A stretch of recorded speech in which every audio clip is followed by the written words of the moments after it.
Selamat pagi teman-teman semuanya dan selamat pagi juga untuk Miss Renata. Gimana nih kabarnya nih teman-teman semua?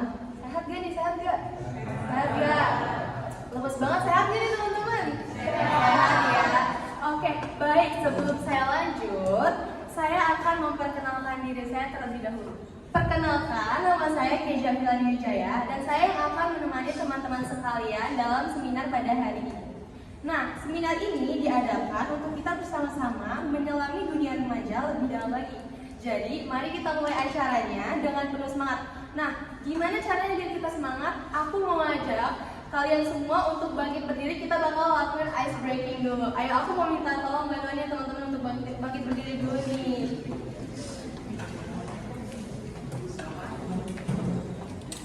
Oke, udah berdiri semua ya teman-teman ya. Oke, jadi pada pagi hari ini aku akan memainkan permainan Simon Say. Jadi kuncinya setiap kalimat yang aku awali dengan kata Simon Say, teman-teman harus lakukan perintahnya. Oke? Ada yang mau tanya dulu nih? Udah paham ya semuanya ya? Kita contoh dulu ya, kita coba ya. Oke. Simon Say, garuk-garuk kepala. Oke, Simon Say, loncat-loncat 2 kali. Oke, pada fokus nih semuanya. Oke, sekarang kita mulai aja langsung ya ice breakingnya ya. Oke. Simon Say, tepuk pundak teman sebelahnya.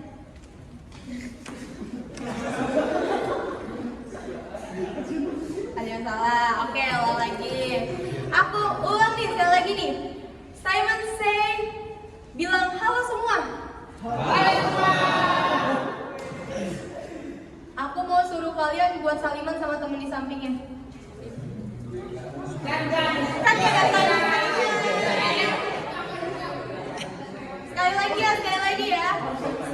lagi ya.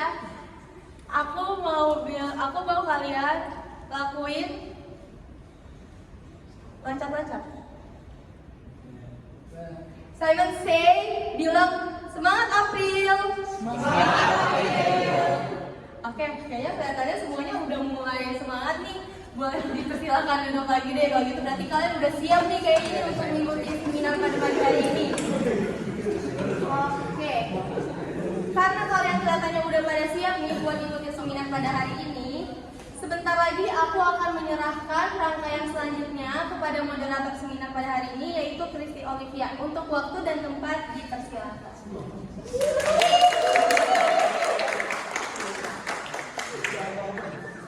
Selamat siang semua. Izinkan saya memperkenalkan diri. Nama saya Kristi Olivia selaku moderator dari seminar menyelami dunia remaja. Seperti yang teman-teman ketahui, di zaman sekarang banyak sekali remaja yang terjerumus di arah yang salah. Contohnya kecanduan alkohol, kecanduan seks bebas, dan terakhir juga penyalahgunaan narkoba.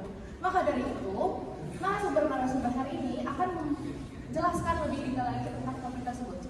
Izinkan saya untuk memanggil narasumber yang pertama, yaitu Marsha Ananda, yang akan membawakan topik akibat pergaulan bebas anak muda di jerat narkoba. Silakan Marsha.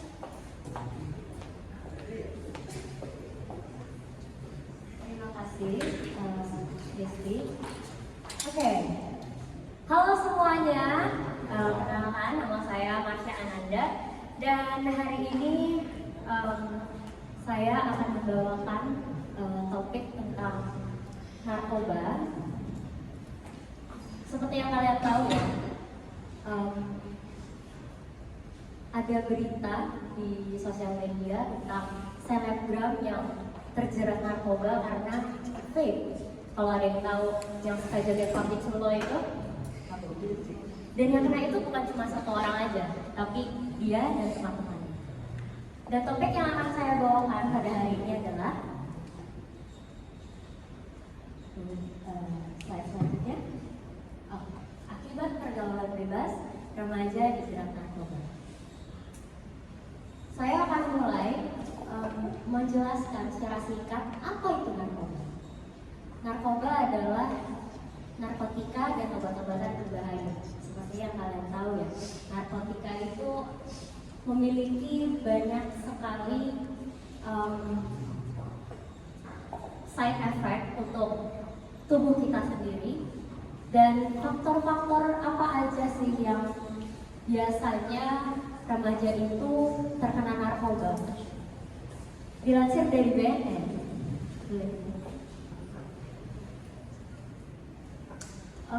dilansir dari BNN, faktor-faktor remaja ini terkena narkoba yang pertama adalah kurangnya pengawasan orang tua. Itu sudah pasti ya, karena pendidikan moral dan pendidikan dari orang tua itu adalah hal yang penting untuk seseorang menjalani kehidupan di masa depan. Tapi itu bukan sebuah faktor utama. Yang jadi faktor utama adalah pergaulan antar teman dan lingkungan dia di pertemanan dia. Bagaimana itu sangat bergantung pada perilaku dia, dan kebanyakan remaja itu terjerat narkoba karena ajakan dari temannya.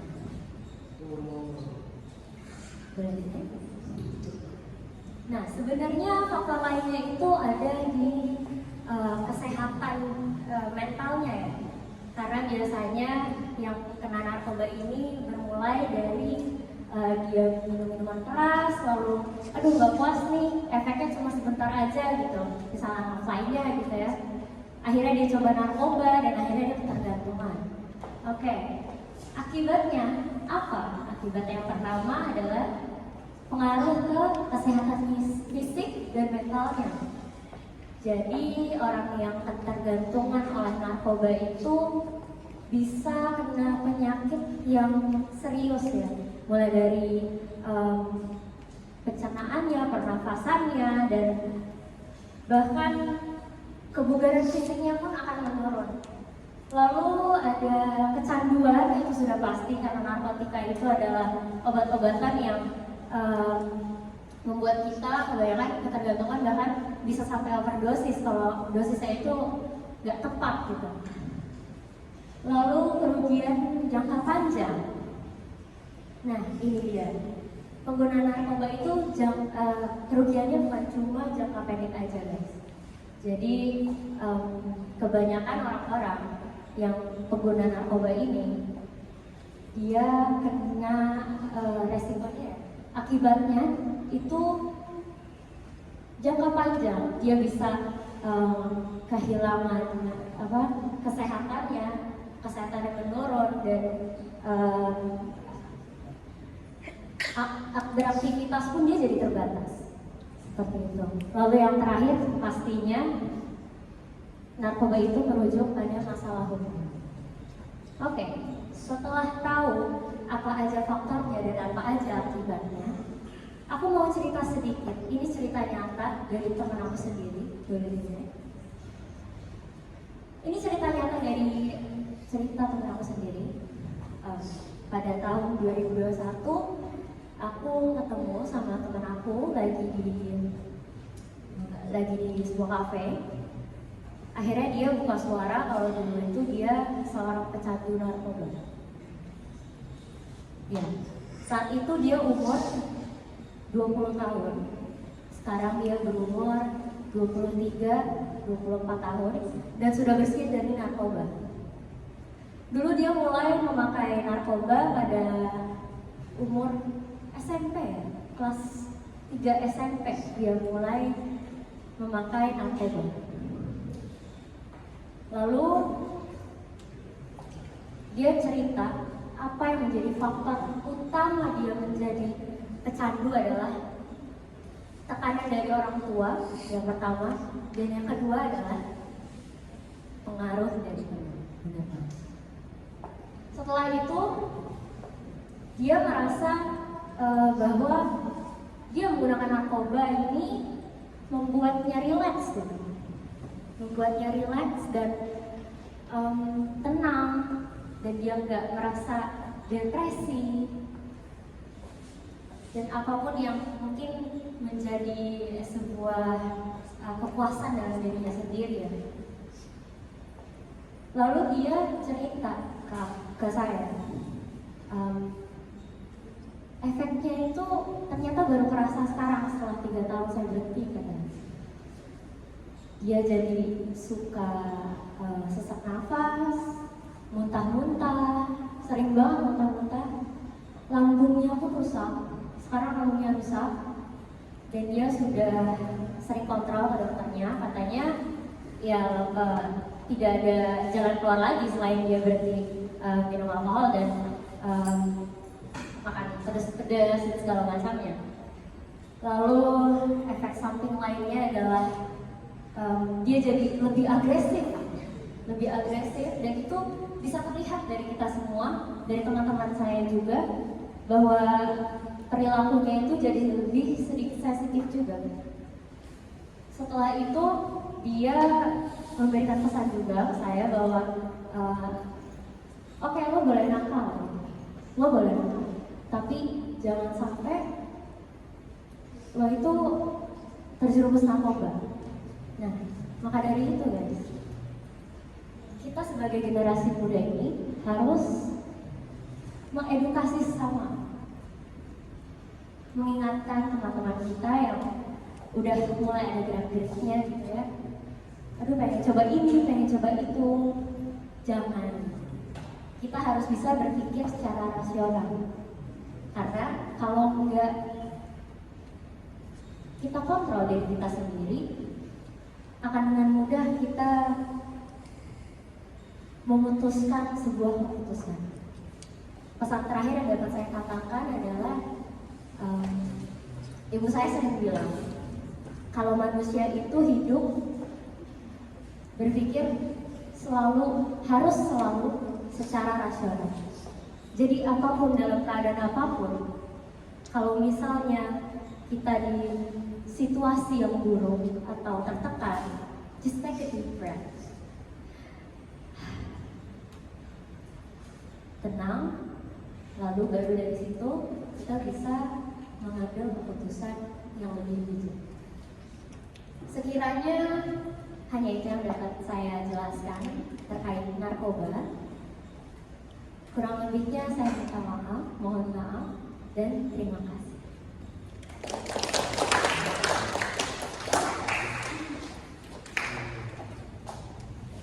Terima kasih Kak Marsha atas insight-nya yang sangat baik. Emang narkoba itu menenangkan itu ya teman-teman. Oke, berikutnya aku ingin memanggil narasumber yang kedua, yaitu Kak April, yang akan membawakan topik seks bebas merajalela, banyak kerugian yang ada di dalam. Silakan waktu dan tempat.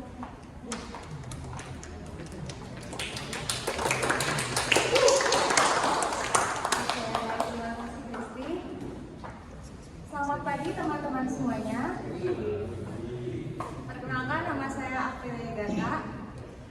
Hari ini saya akan membawakan topik yang sangat-sangat banyak terjadi kasusnya di Indonesia, yaitu seks bebas merajalela, banyak kerugian yang ada di dalamnya. Next slide. Di sini teman-teman bisa lihat bahwa banyak sekali berita-berita kasus seks bebas yang terjadi di Indonesia.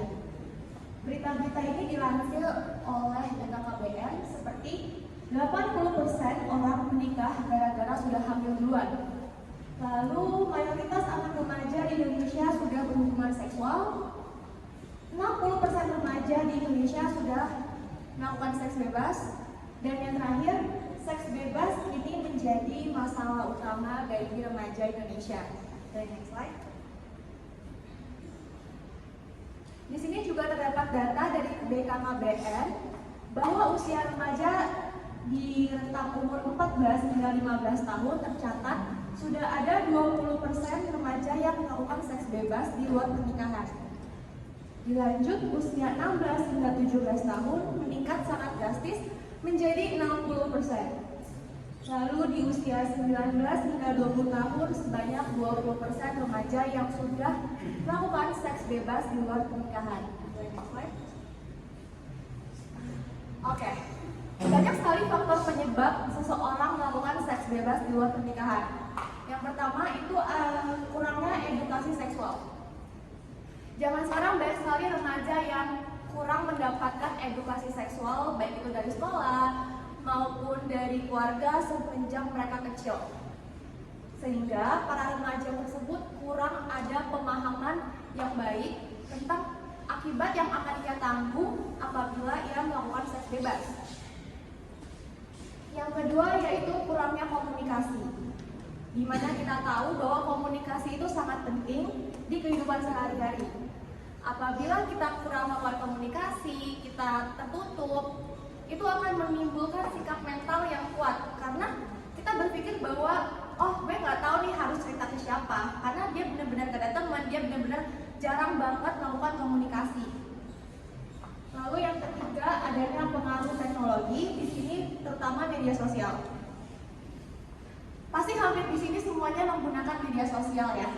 Banyak sekali dampak-dampak sisi negatif di media sosial yang bisa kita lihat, bahkan bisa kita tiru. Apalagi teknologi zaman sekarang itu sudah sangat canggih, bisa diakses dimanapun, di kapanpun, lalu juga bisa diakses oleh segala umur. Jadi dampak negatifnya akan lebih berpengaruh lagi kepada pengguna media sosial. Dan penyebab yang terakhir yaitu tekanan dari teman sebaya. Dimana pasti kita ingin diterima di suatu circle. Kita tidak pengen ketinggalan oleh teman-teman lainnya. Hal ini bisa mendorong diri kita untuk melakukan hal yang sebenarnya belum bisa kita lakukan, seperti seks bebas di luar pernikahan. Boleh next slide? Dari seseorang yang sudah terlanjur melakukan seks bebas, pasti mereka menanggung banyak sekali akibatnya. Di sini ada 3 poin utama akibat yang dihasilkan dari seks bebas di luar pernikahan. Yang pertama yaitu penyakit menular seksual seperti HIV, herpes, dan juga gonore. Penyakit-penyakit ini akan sangat berakibat fatal, apalagi yang sudah kita tahu bahwa HIV itu masih belum ada obatnya hingga sekarang ya. Jadi akan berdampak buruk bagi masa depan seorang remaja. Lalu akibat yang kedua yaitu kehamilan yang tidak diinginkan. Di mana kehamilan di usia remaja pasti bisa merusak masa depan, bisa mengganggu aktivitas-aktivitas sehari mereka, sehingga akan sangat menghancurkan diri sendiri dan juga orang lain. Dan yang terakhir, terkena masalah psikologis dan mental. Di mana seseorang yang sudah melakukan seks bebas pasti terkena masalah psikologis. Mereka akan merasa bersalah, mereka takut, mereka cemas, mereka takut hamil atau mereka takut terkena penyakit. Dan ada cerita bahwa orang yang sudah melakukan seks bebas, ia depresi hingga akhirnya bunuh diri. Next slide. Saya mempunyai contoh nyata dari teman saya. Contoh nyata teman saya sendiri yang melakukan seks bebas di luar pernikahan dan mengalami kehamilan di usia yang ke-17 tahun.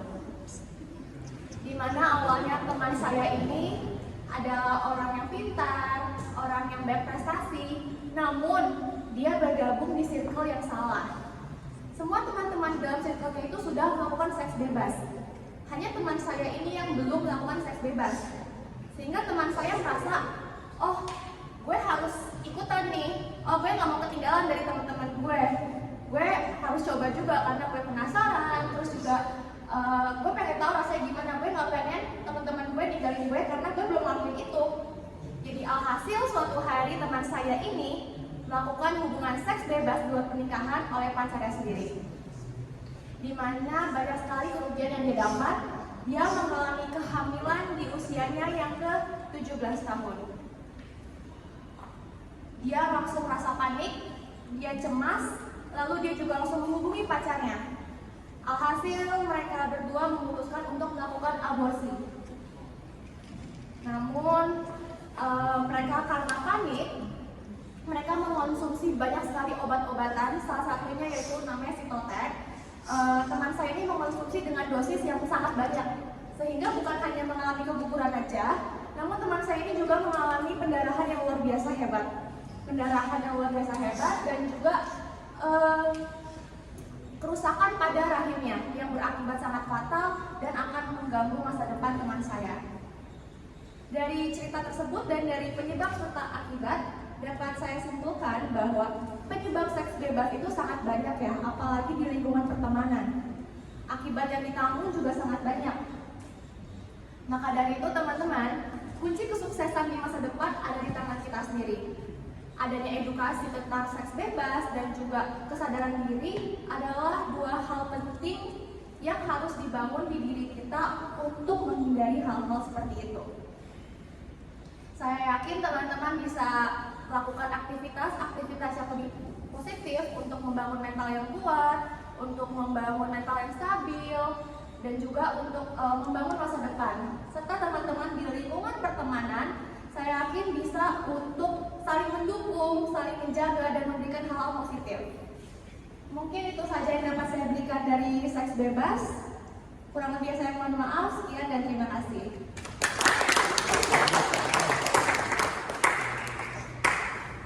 Oke, aku sangat setuju banget sama apa yang tadi Kak April bilang, gimana kesuksesan kita itu tergantung oleh diri kita, dan bukan hanya diri kita doang, tapi juga dengan pergaulan kita. Oke, selanjutnya aku mau memanggil narasumber yang ketiga, yaitu Dewan Malik, yang akan membawakan topik penyebab kecanduan alkohol bagi anak muda. Silakan.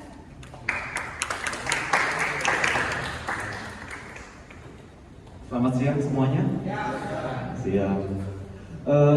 Nama aku Dewantara Ali Talim. Hari ini aku mau membawakan tentang penyebab dan dampak buruk kecanduan alkohol bagi anak muda. Ada yang pernah minum alkohol di sini? Ada yang pernah? Oh, di situ. Yang di sini? Belum. Oh, pernah. Oh, yang lain belum ketahuan aja kali ya. Jadi kita lanjut aja nih. Kita lanjut aja, boleh di next. Apa sih yang dimaksud dengan kecanduan alkohol itu? Jadi yang aku mau jelasin, kecanduan alkohol itu di mana orang nggak bisa mengontrol, kayak mengonsumsi alkohol terus menerus. Jadi dia contohnya kayak misalkan kita kayak lagi depresi apa gitu lah. Kalau misalkan lagi putus cinta kali ya, putus cinta. Oh betul, putus cinta itu kayaknya kebanyakan orang-orang kayak untuk menenangkan dirinya dengan alkohol, padahal sebenarnya itu nggak benar juga. Boleh di next. Jadi kenapa sih itu berhubungan dengan remaja? Karena pada masa remaja seringkali diwarnai oleh aktivitas coba-coba. Maksud aku dari aktivitas coba-coba itu, yang dimana masa remaja masih kayak penasaran dia mau ngapain sih di hidupnya. Kayak dia nggak tahu kayak apa ya, mungkin gabut, masih mau ikut-ikutan orang, apalagi ikut-ikut circle-nya gitu. Tapi kalau misalnya kayak circle-nya nggak benar, suka yang kecanduan alkohol, kayak lu pada diajak minum-minum gitu, ya lu pada bakal terjerumus dengan hal tersebut. Gak dipungkiri juga, emang dampak alkohol itu berbahaya ya bagi orang dewasa, tetapi juga lebih berbahaya untuk remaja. Karena kenapa? Karena alkohol itu dapat merusak apa ya, saluran apa sih yang ada di dalam diri kita, kognitif. Aku contohin kognitifnya seperti apa, boleh di next. Yang kognitif yang aku masuk itu yang pertama itu sering lupa, kayak pelupa gitu. Misalkan pelupanya seperti apa ya? Seperti lu misalkan kayak kebanyakan minum alkohol, lu ada naruh HP, misalkan naruh HP di tas, di kantong. Tapi pas lu naruh HP di kantong, lu malah nyari HP lu yang lain gitu, lu repotin semua orang gitu. Jadi lu kayak contohnya itu kayak gampang pelupa gitu, gampang pelupa. Dan apa ya? Dan lu juga tidak berkonsentrasi dengan apa yang lo lakuin, kayak gitu. Yang kedua, kecanduan alkohol itu yang aku tahu bakal apa ya, berdampak pada mental health kita, yang dimana kita mikirin yang enggak, selalu murung, dan apa ya namanya, selalu apa ya, gelisah gitu loh. Padahal hal tersebut kayak gak terlalu penting untuk dipikirin. Boleh di next. Oh ya, selain dampak kognitif, aku juga mau jelasin kayak apa ya, kecanduan alkohol itu selain dampak kognitif, kita juga dapat apa sih, dapat memulai pertengkaran, yang dimana kayak aku contohin, misalkan kita kayak minum di klub lah, di tempat dugem kata orang-orang, yang dimana kayak misalkan di kesadaran kita apa sih tidak stabil. Kayak kadang-kadang yang aku dapat pengalamannya, temen aku katanya pas dia berantem sama orang-orang, katanya dia ngeliat tuh orang kayak nyebelin banget, kayak nyebelin lah, kayak yang biasa dibilang orang kayak dia rebut cewek gue lah, kayak gitu-gitu kan. Terus akhirnya berantem karena di bawah alam sadar kayak masih mabuk itu, dia melakukan kekerasan sehingga ya mau gak mau berurusan dengan oknum polisi. Ya gitulah. Terus yang kedua itu, kecanduan alkohol itu dapat memicu adanya seks bebas. Kenapa gua bisa bilang kayak gitu? Karena kayak apa sih? Ya gua kasih contoh lagi ya, kayak biasa kayak misalkan kita ke klub dugem yang dari contoh teman-teman gue. Gue habis minum, gue pengen ngebungkus orang nih. Ngebungkus orang apa ya maksudnya? Atau apa? Tidak maret, berdua tuh. Ngebungkus orang. Tapi ngebungkus orangnya bukan cuma satu. Bukan cuma satu. Jadi ini kenapa gue bisa bilang kayak alkohol itu dapat membuat kita kayak berperilaku buruk. Dengan lo membungkus orang banyak kayak gitu, lo bisa tertular penyakit. Yang tadi yang kayak dijelasin sama siapa? Kak April. Iya, Kak April yang kayak lo bakal kena HIV lah, bakal kena gonor gitu. Ya iya lo kalian ya kayak apa ya? Bungkusnya bukan cuma satu orang doang, tapi kayak banyak orang gitu. Karena masih apa sih, masih tidak sadar. Terus gak dipungkiri juga alkohol itu dapat membuat kita kayak mengonsumsi narkoba gitu. Gue sebenarnya ada contoh di mana teman gue pas gue ke Bali, dia itu apa ya, ngajak teman-temannya untuk minum alkohol, terus diem-diem, gue gak bisa sebut namanya, diem-diem mereka itu kayak apa ya, ngegoreng-goreng sesuatu kayak obat-obatan gitu. Karena gue kira dia habis minum alkohol, gue kira itu paracetamol, pusing gitu. Ternyata pas diusut-usut itu adalah obat terlarang. Dan apa ya? Dan di bawah alam sadar kita, kalau misalnya kita diajak orang gitu, kita bisa kayak menerima ajakan tersebut dan membuat hidup kita lebih hancur aja gitu karena alkohol. Boleh di next? Contoh kasusnya itu sebenarnya diri aku sendiri.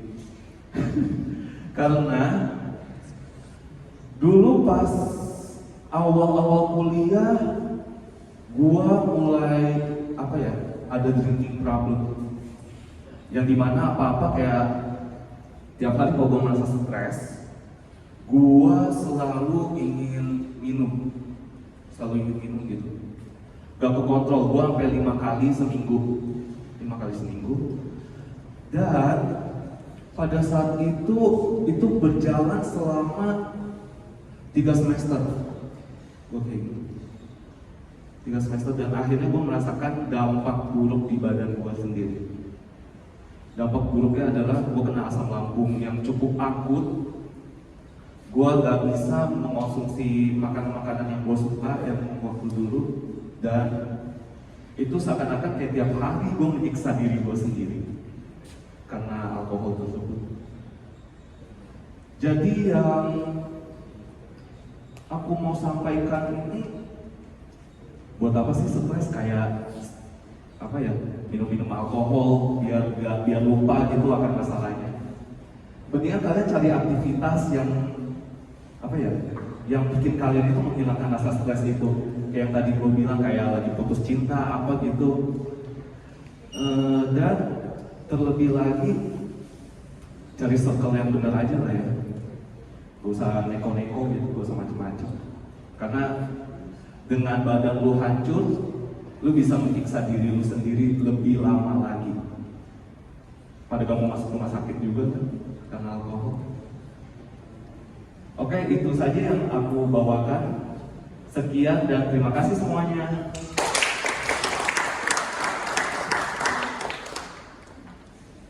Oke, terima kasih Kak Dewan atas insight-nya. Aku juga berharap teman-teman di sini bisa dijauhi dari alkohol dan juga efek negatif dari alkohol. Oke, selanjutnya aku mau mengundang narasumber berikutnya, yaitu Ibu Fitri yang akan membawakan topik solusi yang dapat dilakukan untuk memprevent kenakalan remaja. Aku kasih tahu sedikit dulu teman-teman. Jadi Ibu Fitri ini pernah menjabat sebagai guru konseling di SMA Budi Luhur dan juga SMA Global Madrid.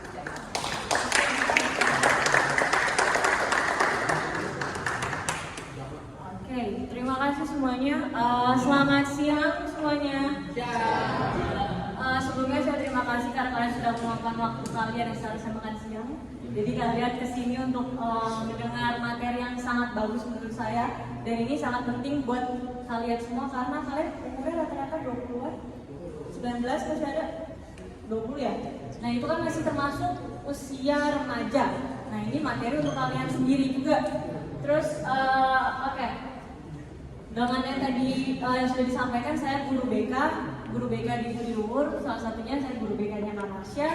Jadi saya punya pengalaman yang cukup, bukan pengalaman nakalnya ya, lebih dari pengalaman cerita-cerita siswa saya yang nakal, entah itu seks bebas, entah itu alkohol. Tapi kalau narkoba saya belum dengar.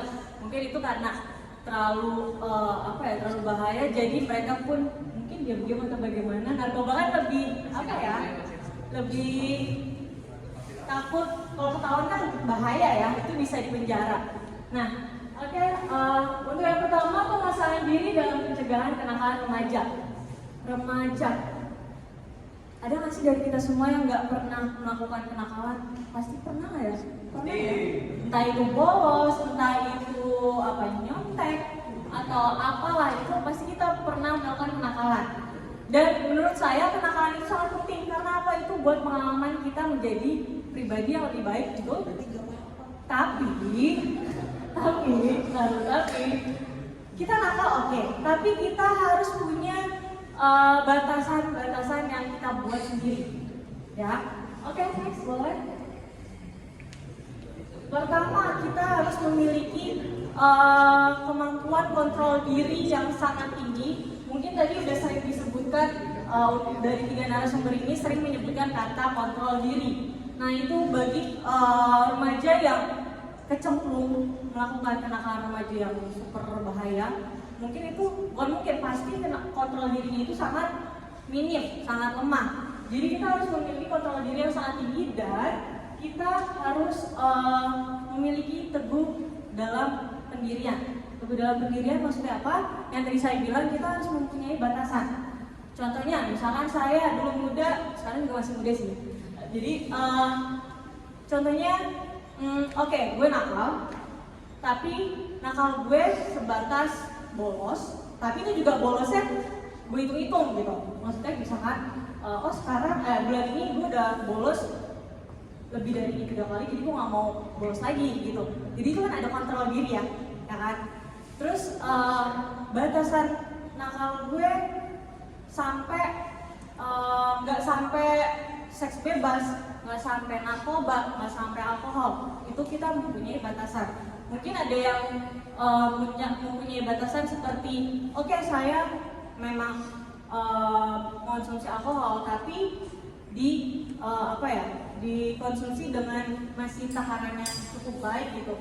Mungkin itu kontrol diri yang cukup baik juga, tapi tetap alkohol buruk ya kan ya. Terus selanjutnya next, peran penting lingkungan pertemanan. Circle pertemanan itu sangat penting. Kalau dibilang kita nggak boleh milih-milih teman, itu kita harus milih teman. Simpelnya gini, ketika lo ada di circle orang-orang yang pemakai, tapi di situ lo lagi nggak pakai, terus tiba-tiba ada polisi, lo ketangkep nggak? Ketangkep kan? Saya juga ada pengalaman orang terdekat saya, dia lagi ngumpul. Dalam satu circle itu ada yang bawa obat gitu, obat dalam arti narkotika ya. digerebek, apakah dia make, dia nggak make, tapi ditangkap. Terus apakah dia ditahan, apakah dia mengeluarkan duit untuk bebas, ngeluarin duit sampai 30 juta gitu. Jadi yang namanya circle pertemanan itu sangat penting. Kalau misalkan kalian berpikir temen gue cuma ini doang yang emang alkoholik, terus narkoba, ya mundur deh. Karena apa? Di kemudian nanti kalian sudah beranjak lebih dewasa, pertemanan tuh akan lebih mengecil, iya Pak? Jadi kesuksesan kalian pun itu juga dilihat dari circle pertemanan. Kalaupun kalian gak bisa lepas dari circle pertemanan itu sendiri, kalian curhat sama sahabat kalian yang lain yang circle yang masih benar gitu ya, kalian curhat dan minta tolong teman kalian untuk bantu gue cabut dari circle ini dong. Dan itu terjadi dengan saya gitu. Saya curhat sama teman saya yang lain karena saya tipenya hayuan gitu ya, maksudnya bukan hayuan dalam arti hayu narkoba bla bla bla, ini kenakalan di arti yang lain ya, yang lebih yang lebih masuk akal lah. Saya curhat sama teman saya yang lain dan teman saya ini ya udah quit aja, keluar dari grup WhatsApp, udah kelar. Dan memang sesimpel itu, keluar dari grup WhatsApp, lo nggak usah kontekan, ya udah lo lepas dari circle yang toxic itu. Dan apalagi kalian sudah kuliah ya, kuliah itu kan temannya, golongannya macam-macam ya, kelompok. Ada yang dari jurusan ini, jurusan di kafe, jurusan ilmu, bla bla bla. Itu kan banyak, jadi kalian gak usah takut akan gak punya teman. Malah orang yang keren itu menurut saya adalah ketika lo punya teman dari banyak teman dari berbagai hal. Oke, next. Selanjutnya, peran penting lingkungan keluarga. Tadi Kak Marsha bilang keluarga itu, orang tua itu kan harus harus mengontrol anak-anaknya. Dan kebanyakan anak-anak itu background keluarganya itu yang cuek, sibuk kerja, betul? Nah, mungkin kalian sekarang nggak bisa memberitahukan orang tua kalian gitu, misalnya mah perhatiin aku dong, atau pak perhatiin aku dong. Tapi kalian kan nanti kelak akan menjadi orang tua, betul?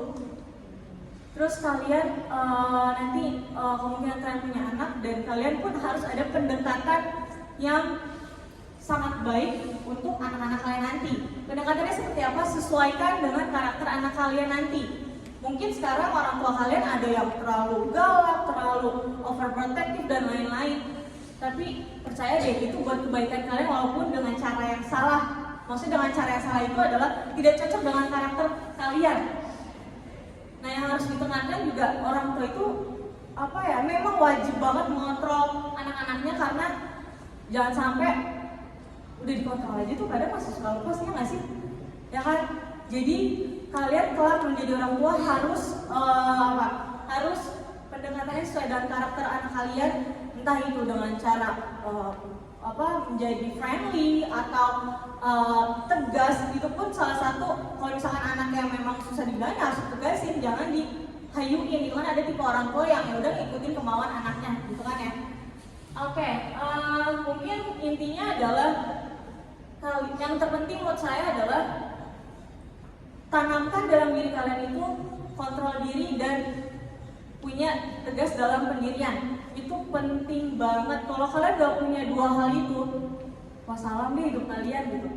Kalian kena narkoba, terus kalian nanti gak bisa dapat kerja, kalian ngeluarin duit banyak, entah itu orang tua kalian, terus kalian seks bebas, nanti punya anak di luar nikah, terutama perempuan ya. Itu kan yang udah nikah aja tuh kadang mentalnya suka kena gitu, udah punya anak gitu kan. Yang udah diomongin sama pasangan sebaik mungkin itu masih bisa kena. Gimana ya? Yang tadi cerita siapa? Kak April itu di luar nikah ya, 17 tahun itu. Wah, saya nggak kebayang sih mentalnya kayak apa gitu. Jadi itu sekian dari saya. Terima kasih. Wassalamualaikum warahmatullahi wabarakatuh.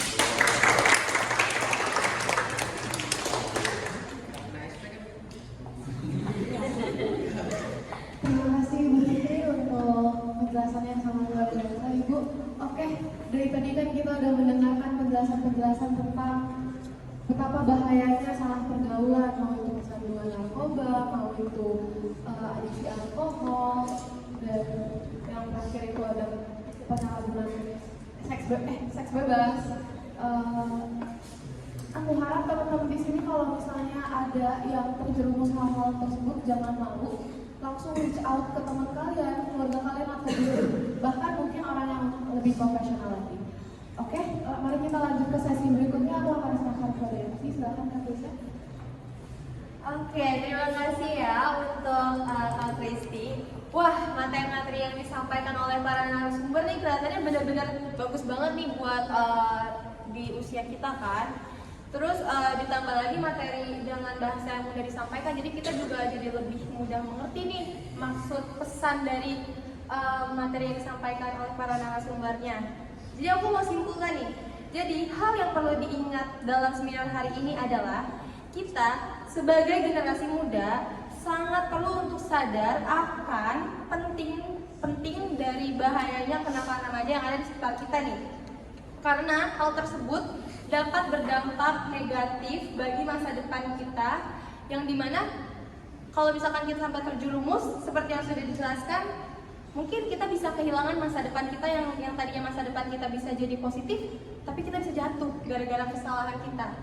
Oleh karena itu, mari kita mulai mencegahnya dengan membangun komunikasi yang terbuka dengan keluarga ataupun dengan orang-orang terdekat, supaya kalian bisa sama-sama support ke hal-hal yang negatif, ke positif, Terus juga cara menghindarinya yaitu kalian benar-benar harus memiliki penguasaan diri yang teguh. Terima kasih juga nih sekali lagi aku ucapkan untuk para narasumber untuk materi yang disampaikan benar-benar bagus, dan tidak terasa seminar kita pada pagi hari ini sudah di penghujung acara. Sekali lagi sebagai penutup saya ucapkan terima kasih kepada audiens yang udah mau meluangkan waktunya untuk mengikuti seminar pada hari ini. Saya Keja pamit undur diri.